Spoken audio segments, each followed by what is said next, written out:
and eat it. I love that. But I also have another observation, which I find I can share with a lot of people who are also grey haired like But me. I have a lot of grey hairs, just colored. Just putting it back. You're a kid, forget it. No, my question is this that I mean, we all go through our own SHIT and we deal with it in our own way. But I'm beginning to wonder. I mean, is it a generation thing that you have, Swastika here and Sreemoyee there speaking about it, and Shuja there, also a young artist in comparison to a lot of other people in this room. Now, for instance, I became a single mom in very unfortunate circumstances. They're not happy circumstances. It's a long time ago. One's sort of gotten used to it, so that's all very well. But, the need to speak about it, I think I can count, the number of friends who know about what really happened. Probably I can count on the fingers of one hand. But here you have this young lady shooting her mouth off, and you have gone and written a whole book. How do you do that? I mean, is it a generation thing that you all are speaking out about the trauma that a lot of women and men go through? Or is it that the times have changed? Or is it that the stories have changed? There must be a lot of people in this room who are in the same boat as me and will not share their story because of guilt, shame, embarrassment, and so on. But hey, you guys are doing great. Tell me how and why. I think it's a double-edged sword. When I was writing this book, I was actually told by somebody that, in fact, Hindustan Times did a story on me, and the headline they took it from my thing where it said, "We live in a very very judgmental society." So the moment you are honest, right? I mean, here we are being honest. I got dumped over an email. This betrayal happened. That happened. Here I am. I mean, moving away from fun and talking about dumping, etc., which is also very painful. But here I am talking about being assaulted at the age of 19, right? Here I am talking about something as closeted as depression and suicide and being a survivor.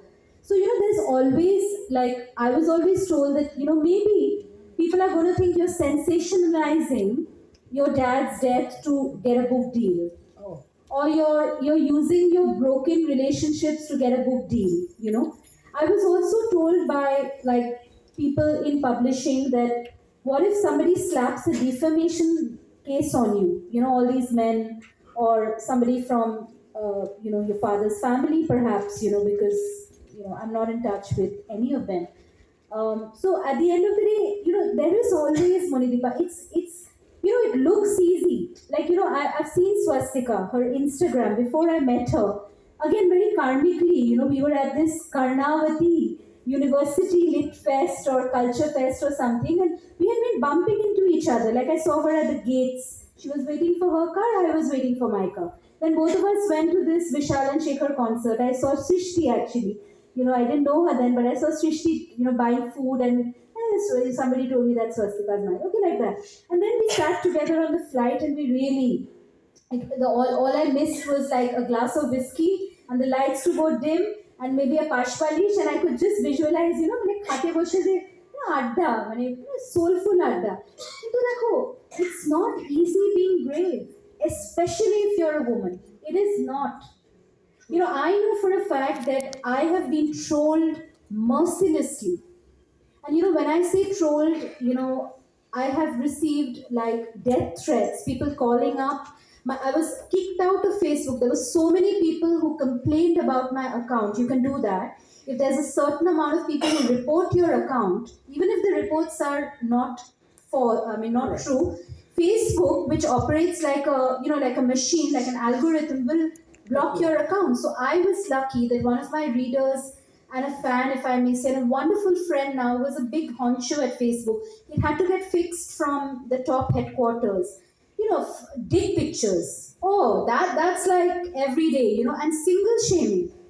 You're frustrated, you need to get laid, that kind of language.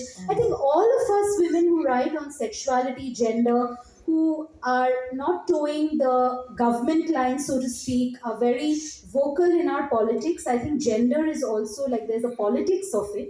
Of I course. think we are used to being slammed. It's not easy writing or speaking the truth about your life. So I think if there's anyone who's doing it, right, be it someone on Instagram, I have Anindita here who I hugely admire, a young woman who has made, like I grew up so conscious of my body. I hated my body because, I felt fat, fatherless, ugly. I had no male admirers because you grew up thinking that male validation is so important, right? Right. So I think today when I see young women like Anindita, when I see Shujoy, for instance, take up his fights, his causes. When I see Manobidi, her beautiful book. Yeah, thank you, Manobidi, for coming. I see so many people today write or speak or at least go on social media. I mean, look at the Me Too. I mean, I've seen the Me Too, Monideepa, happen in front of my eyes. I'm sure you were a witness to a lot of it also.